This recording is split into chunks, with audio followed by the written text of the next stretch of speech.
Okay. Yeah. Well, I had something to say about it.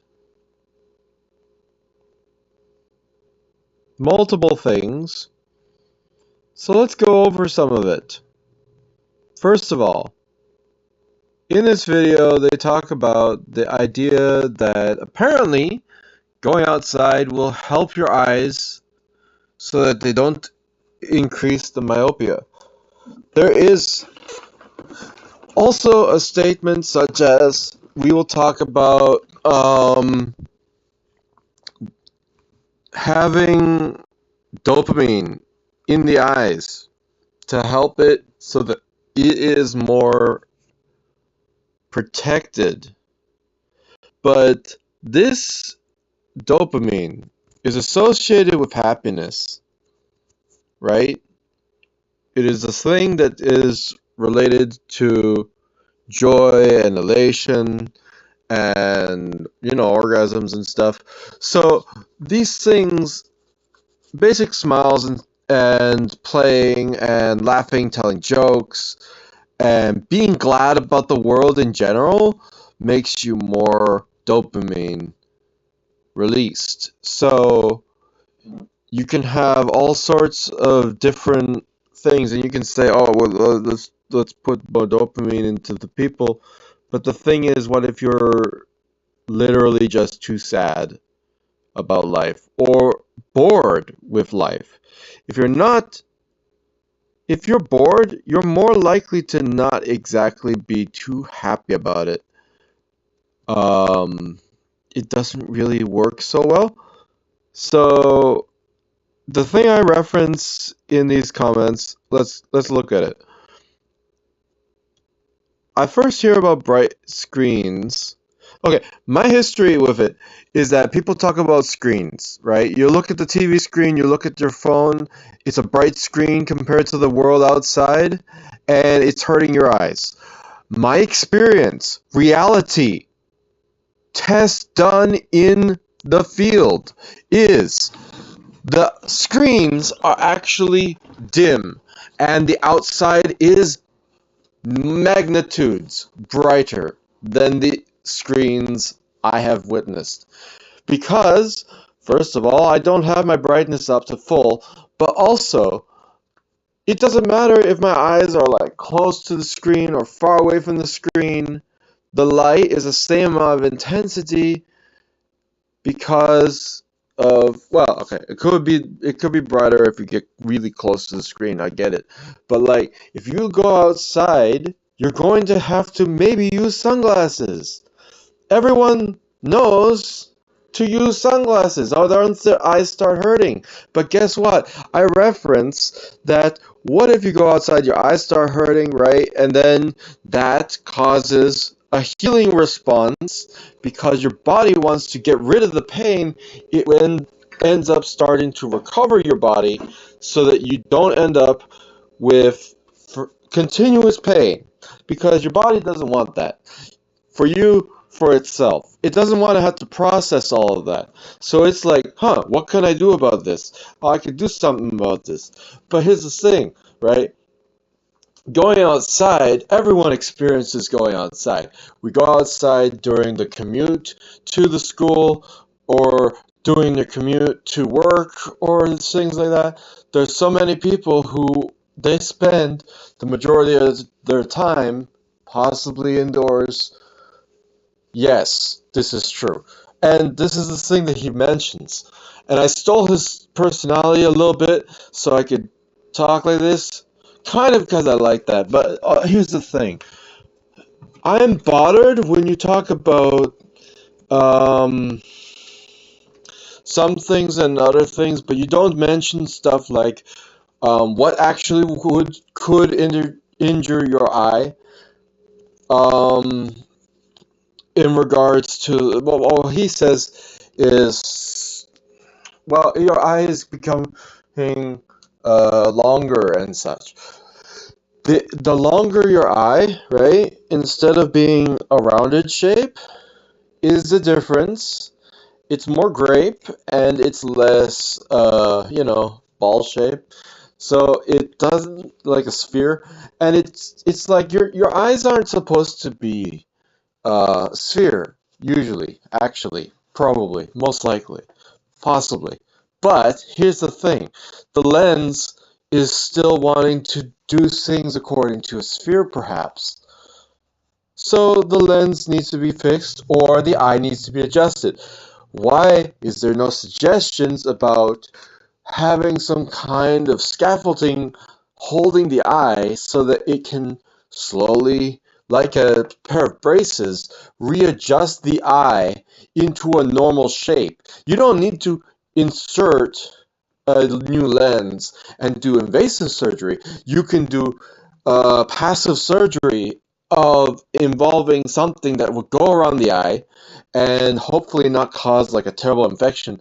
But main thing is that you would have, if you did it right, the eye would be compressed a little bit, a tiny little bit, and then a little bit more next time, and it would be adjusted, and your body would readjust the eye shape naturally.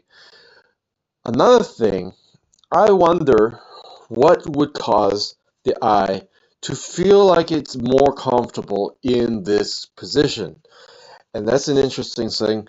I've only now thought of this. This is not a very deep thought right now, but my first hypothesis is that what if your eyes are simply not moving around as much as they usually would be if they are currently active with things that are all around you. So when you're looking outside, right, you're looking at multiple things, you're looking all over the place, you're looking at stuff in the distance, and the thing about changing your distance perspective, this is a very important thing. I've heard people talk in other studies talking about how if you simply look away for like 20 seconds or something, I don't know, when you're doing stuff on the computer or whatever, you allow your eyes to see things in the distance, to focus again on something that is in the distance. And this is like an exercise. And what will happen is that your eye becomes a different shape, literally, in order to readjust and change your focus to something that's not so close by. Even if you're wearing glasses or not, it doesn't make any difference, because if you're looking at something that's close by, what will happen is that your eyes become a certain shape that is good for the close by. And when your eyes are looking at something further away, they become more something to the stuff that is farther away. The shape changes. So, if it's a dynamic system of shape changing based on the distances, then we should have regular types of ideas of how to do this exercise indoors, and that would be a basic thing, and it would change how your eye health is. This is very important.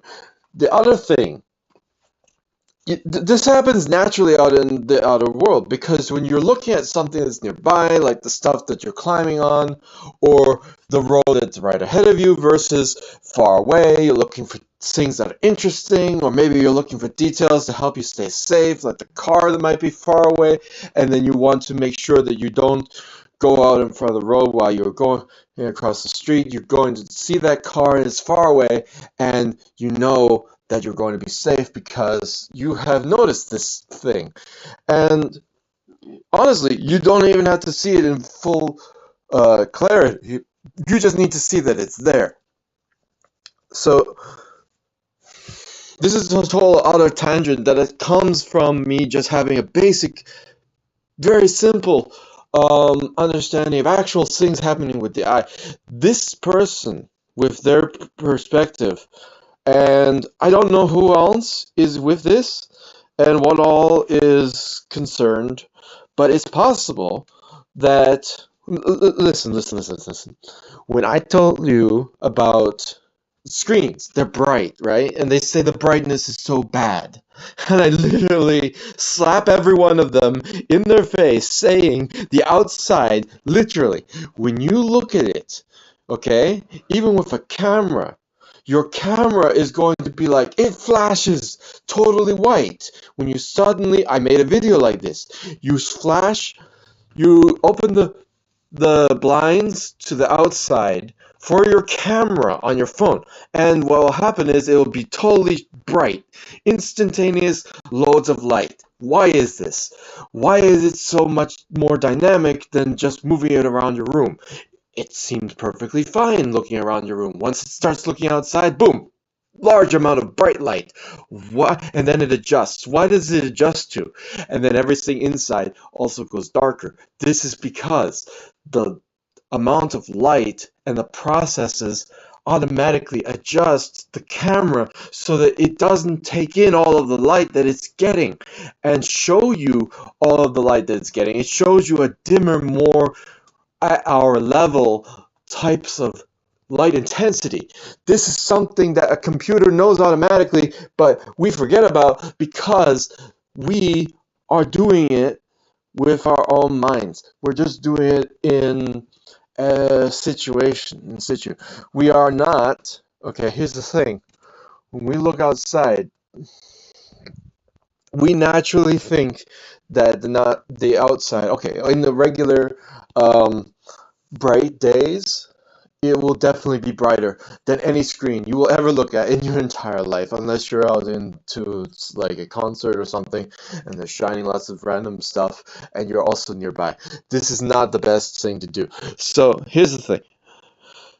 My suggestion, or my not suggestion, but my hypothesis is that the amount of damage that happens to your eyes, yeah, it does cause a pain response. The reason why, okay, look, when you go to the eye doctor, what does the eye doctor do to you? Okay, he makes everything dark, and then the one spot is bright. And you know what? Your eyes aren't meant to do that. Your eyes are definitely not designed for the one little spot that is bright. You know what your eyes are great for? Your eyes are great for a regular amount of brightness, a natural, just surrounding area of brightness. When you look out into the darkness and you look at the street signs and such, you don't see utter darkness. You don't see everything being completely dark. You do see a lot of darkness, but you also see a lot of other things that are bright, sort of. Different spaces are lit up. It's not totally bright. It's not totally dark. So comparing the thing, I'm really bothered when you look at the eye chart. It is a dim light. It is not the clearest resolution. It is not the clearest. Yes, I'm saying they use it fuzzy. No, it's not that it's fuzzy. It's that I don't know. There's something about. There's also the other thing about how your eyes work with the different sections of your eye. There's the parts that focus specifically on things that are directly in front of you, and then the parts that focus on the stuff that is to the sides. Your peripheral vision is very important. You have to understand this. Eye doctor, do you understand when you go into this machine that is nothing but solid, and then you look through it? Guess what? You're only limiting your visual perspective to something that is in the smaller sections of your eye. Only those sections are used, and all the extra sensory is black, dull, nothing. Useful, not at all. Not helpful. And actually, what happens is that your brain is trying to make a complete picture of something, but what is only being activated are these other specific, more the inner portions of your eye for the details that you are able to get from the little flow chart that they put on the wall. So my question, why is this flow chart not, I don't know, an actual distance away? And so many people will tell me that the reflected light is the same as the light from an actual distance, that optically and all other things physically, it makes sense that the light coming off of a mirror is the same as the light coming from a distance. So it could be 2 times as far, and it doesn't make any difference. I personally tend to disagree. There's a reason, there's a reason why I think this. When you look at something that is super far away, what happens is you take in not only the super far away, you also take in the very thing, that is,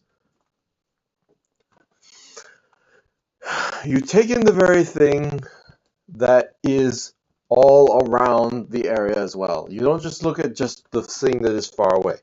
So your mind is focused on all these different parts, but processing the parts that are in the focus. What happens when all of the extra processes don't end up being able to be activated, don't end up being fired? They end up just being bored, doing nothing. Your eyes is like looking for meaning everywhere else, and they're finding absolutely nothing. Is this something that's relevant? Possibly.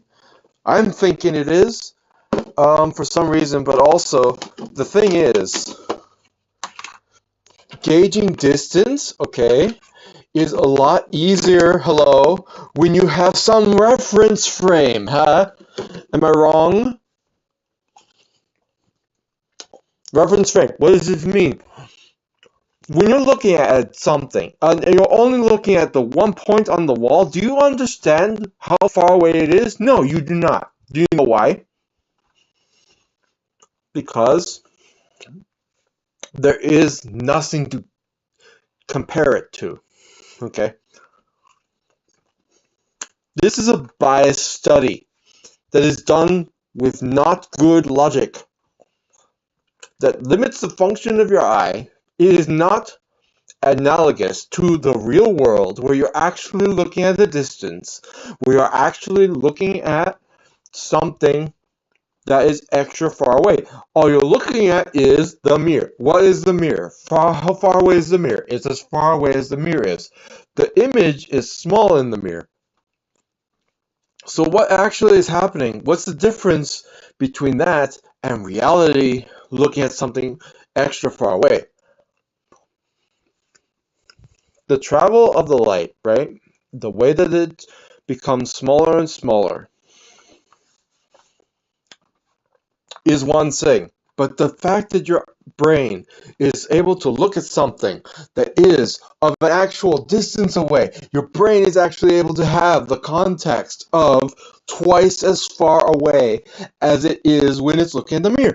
Your brain can't think of context of how far away this object on the mirror is, because your brain is only looking at the distance to the mirror. It can only process the fact that it's looking at the distance to the mirror. So are you able to focus on it correctly? I don't think so. I don't think your brain would be able to do that. And then you know why?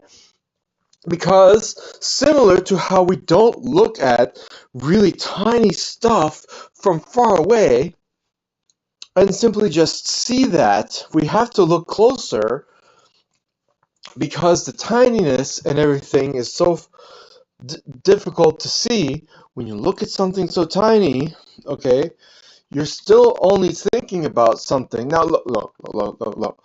If you were to do an actual test, having the words on the display of a distance away, my assumption, based on how the brain works, I assume that your brain would actually be able to have the context of how distant it is, and your brain would be able to adjust your eye according to what it thinks it needs to make clear.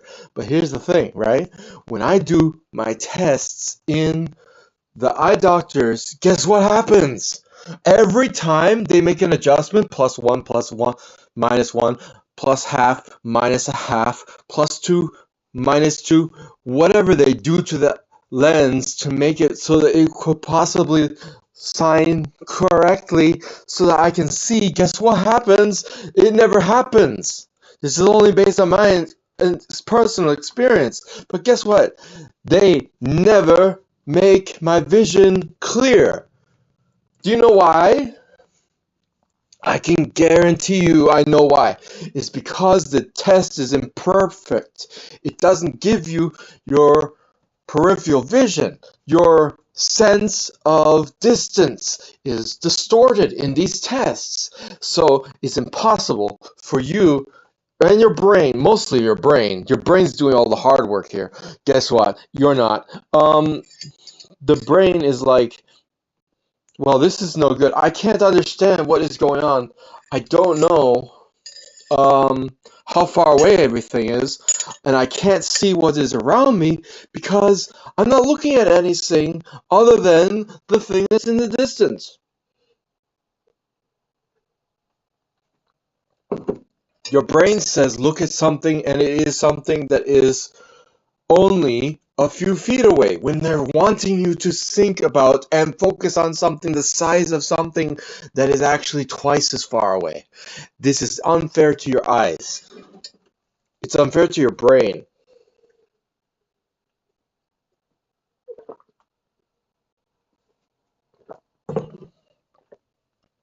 And when I look at the computer, you know what I end up seeing? I end up seeing pixels, okay? When I look at the screen, I'm able to snipe someone with my sniper rifle. If I can see in the distance, what is the real distance? What is the true distance? I don't have any other thing except for everything leading up to the shot. I see everything that is in that area. I can tell what the distance is because my brain's able to see all of that. And I'm able to make the shot because I'm able to tell the difference between a regular pixel that should be there and an irregular pixel, which is a person. And this person is the thing about the game and how it works is that all you have to do is just point and click. You're done. And then the moment you point and click, it will aim correctly and do this thing. Even if you have to adjust with trajectories and lead the shot and all of these things, you can do that because your brain's able to take in the perspective difference of how far away everything is. You understand all that information, and in games they compensate for this and they make sure in the test, in the eye test, they don't do this. They blind you on the sides. You can't see anything on your sides. You're just looking at the machine. There is nothing else. It's very dull. And then you look at the object, which is just letters. They're block letters. They say that block letters is easier. Block letters is actually harder for the brain to interpret. If you are looking at high and small and tiny and everything else where the letters in the lowercase are so much different than the uppercase, each one of them having their own specific signature that you can completely, almost fully, reliably read really quickly. So you can see the little word sponsored, you can see the 1 of 2 and the 0, 3, 4. That's a 1. And you can read these things from a distance. Or you can recognize the pattern in these things. But when you're looking at block text, what is happening is your brain has to work extra hard in order to do these things. They say, oh, give your eyes a break during the test. If you had the proper conditions for my eyes, you would not require them to need a break. Guess what? In my everyday life, do you think that my eyes need a break in order to keep doing it? During the test, my eyes are under incredible strain. Incredible strain. That's so much that I need a break? Excuse me. I have never needed a break for my eyes playing a video game or out in the real world where I'm actually doing real life. Doing the climbing, doing the walking, doing the shopping, driving the car, doing the playing in the forest or going in wherever I go to grab herself a slice of pizza or something. You don't need to have a break. Your eyes are fine. If you're doing a test, you're doing this test. Guess what? Guess how bad this is for someone's brain. You're doing this, and your eyes. They say, "Oh, give your eyes a break." During this test, they say this for decades. They say this, and they don't compute the fact that guess what? You are putting the eye under such strain in these tests. It is not accurate to the world. Not even close. It's disgusting. For so many people. Guess how many people in the eye exams are having trouble seeing things, having trouble getting it to ever be properly aligned so that they can actually read what the hell is going on. Guess what? My brain and the way it works also has a bit of stigma where the eyes go side to side a little bit more. The cicadas are actually more normal than people say, but mine are like more violent maybe than other people's. This is something they call stigma. So there is this thing where my eyes are trying to look for context clues like the things on the side so I can find out how far away the object I'm actually looking at is, so I can know how much to adjust my eyes so that it's better. And the thing is, this stupid notifications are being a pain right now. This is not helping. So here's the thing.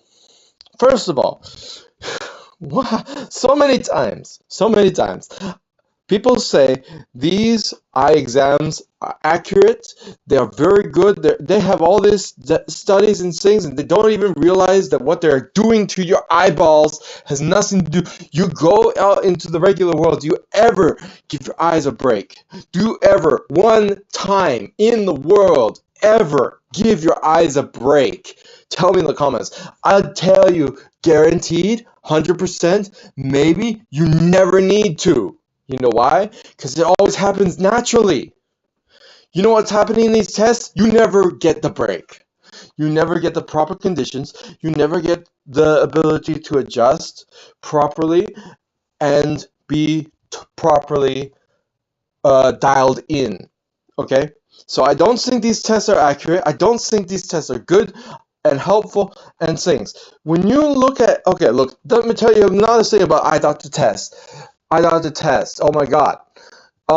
When you're asked to do this test where you look into the test, or what do you call it, exercise, I don't know, they tell you to look into this machine, okay? They're going to shine a light and this thing moves around and it makes weird sounds, and sometimes it's going to be a random dot and that will shine, and you are supposed to notice this random dot. Guess what? It's the same color as the rest of the area. And what is your eyes doing in this whole time? They're scanning the whole area. How long do you have for this eye to see the dot? Not very long, very small amount of time, and you're supposed to tell me that I'm supposed to be able to recognize that immediately. Guess what's happening? They're suggesting that the dot is a new object in front of your vision as you're driving. Guess what?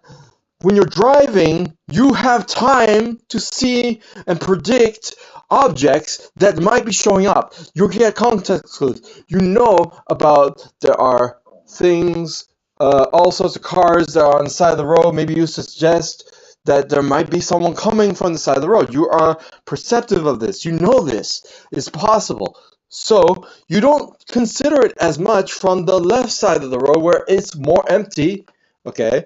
And they take longer for them to get to you. There's a whole lane for them to get to you. You don't need to worry about that as much.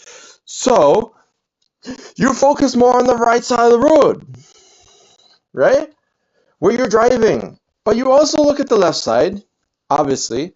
You scan all over the place. You look in the distance. You look nearby. You look everywhere. You don't look in this tiny little bubble where your eyes are doing the scan, okay? So you're trying to tell me I need to be aware of a little dot that is inside of the scan, this tiny little bubble. That is not how eyes work. You don't have a clue. Eye doctors, You don't have a freaking clue. Okay? Your entire infrastructure is based on these tests. Then these tests are faulty. It's upsetting. It's upsetting. It's disturbing. When I look at something, okay, when I look at the entire room, I see the stuff nearby, the stuff in the distance, and the stuff that is between all of this, and I see context, and I focus, and my eyes are different shapes all the time because there's different things to look at.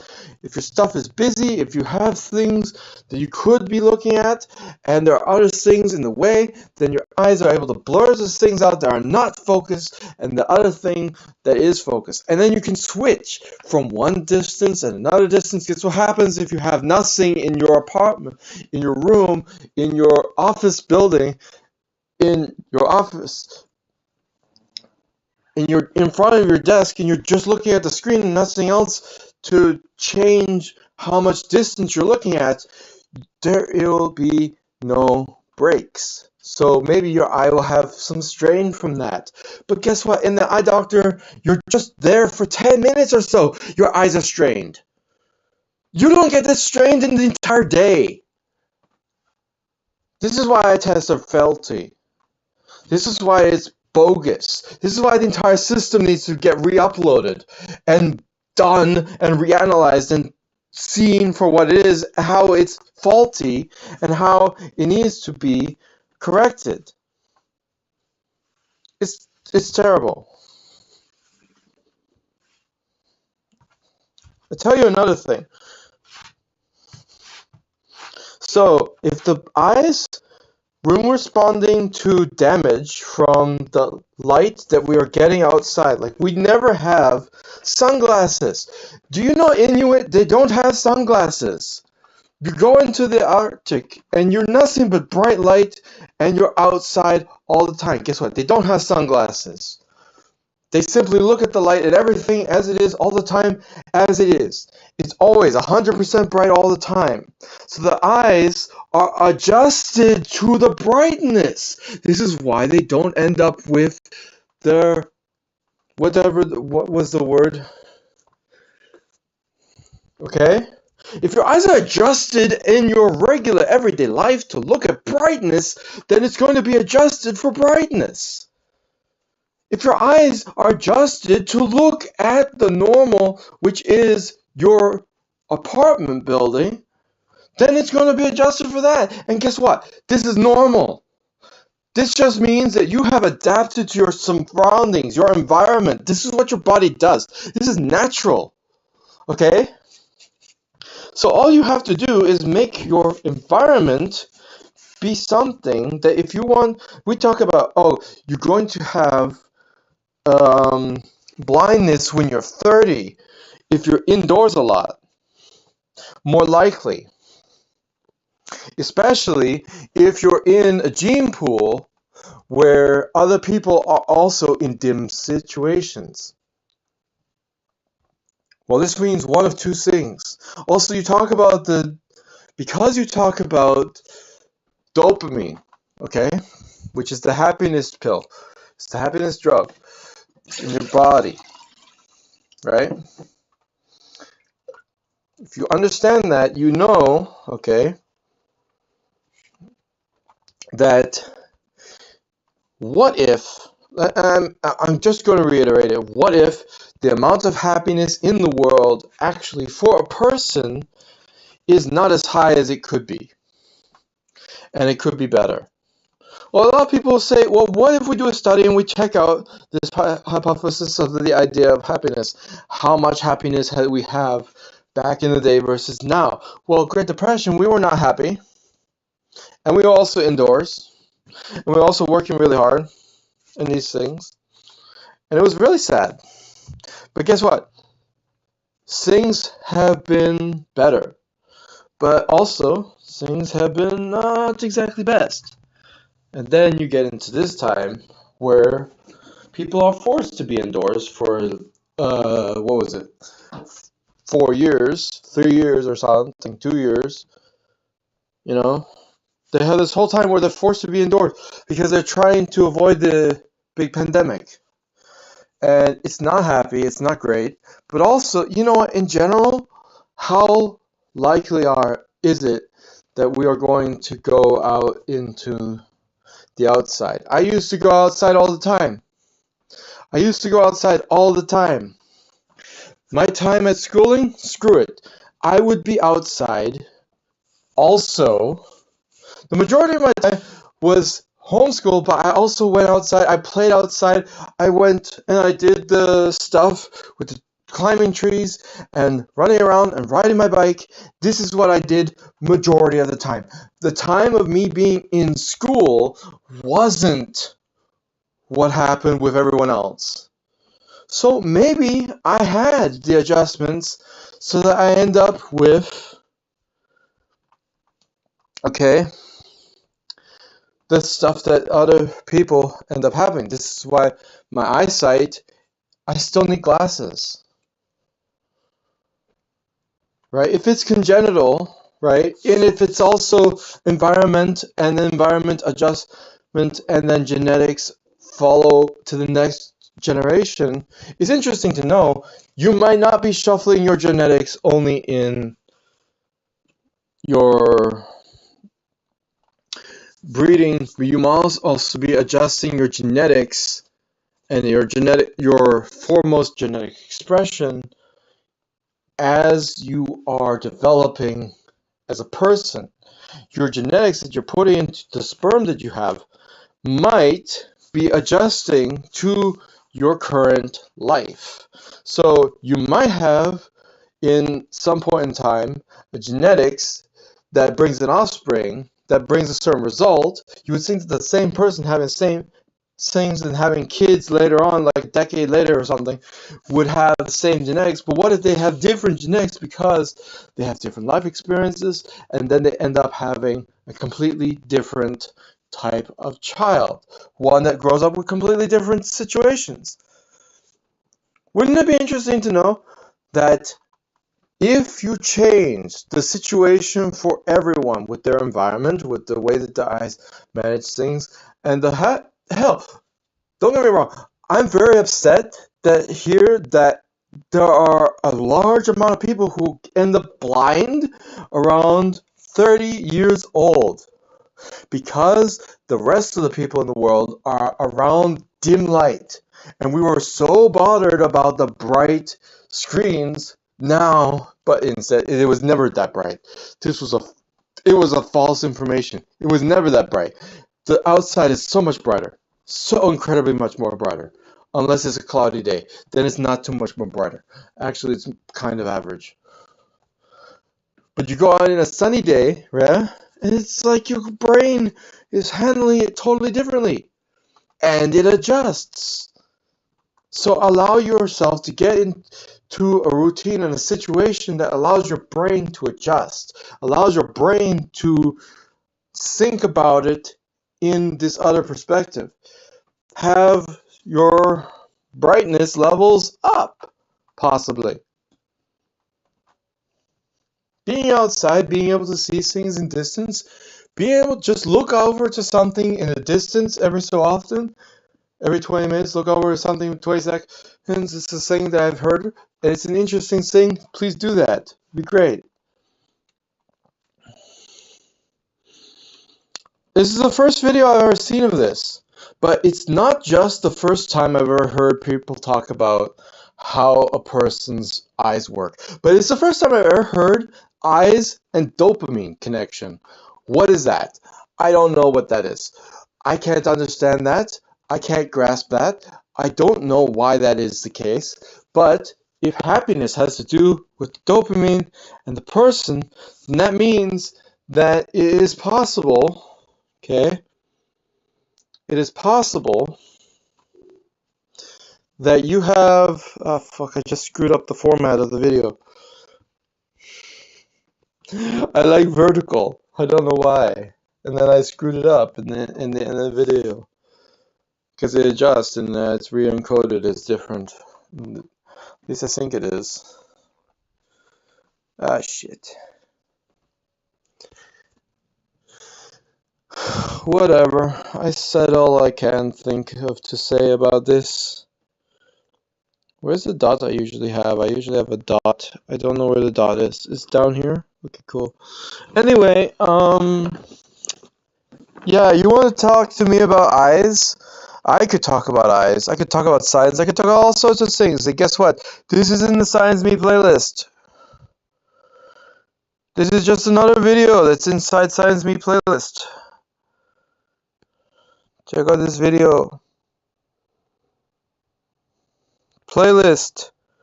Science Me. It has a little umlaut. Go check it out. I talk about all sorts of things, science. Stuff from physics, science, biology, health, and whatever happens, math. Talk about all sorts of things. Besides talking about these things, I also have this entire playlist of things I've talked about in the past. Where the hell is it? I don't know where the Science Me is. Inspiration. It's one of the older playlists, isn't it? Oh, there it is. I talk about all sorts of things, but one of them is the speed of light confirm. That's just a long video. Holy crap. Speed of light confirm variable, not irrational. It's interesting. Other things. Oh my god.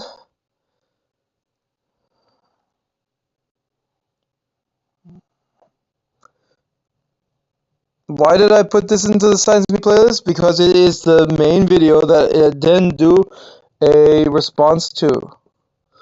Also, space-time nonsense. Oh my god. So many times I hear about the double slit experiment and things, but I talk about other things as well. As you could tell, displacement in water was one of my first things that was interesting. And then I also talk about the behavior of light, interspecies cannibalism. It's interesting that there are so many different types of species, but some of them we have traits in common enough that eating them is not healthy for us as human. So we need to look into that and work on that. No joke. Other medical things. Femtosecond. Dark energy. Crisis of cosmology. Half is below average. I mean, we're talking. That was a very simple thing. You could just think about it. It's like the entire amount. So many of them are below standard or below what we're expecting, and that is a true possibility.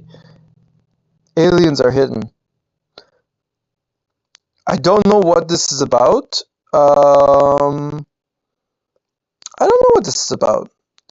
Also, I love Kurzgesagt. Rational automation. How to take over the universe in 3 easy steps. It's very fun. Did I even make a reaction about that? Warp bubbles cannot stretch planets. That's funny. Whatever. I make all sorts of science videos, but I used to make many more, and I'm trying to get back into all the different topics that I've missed and make sure that I cover them all.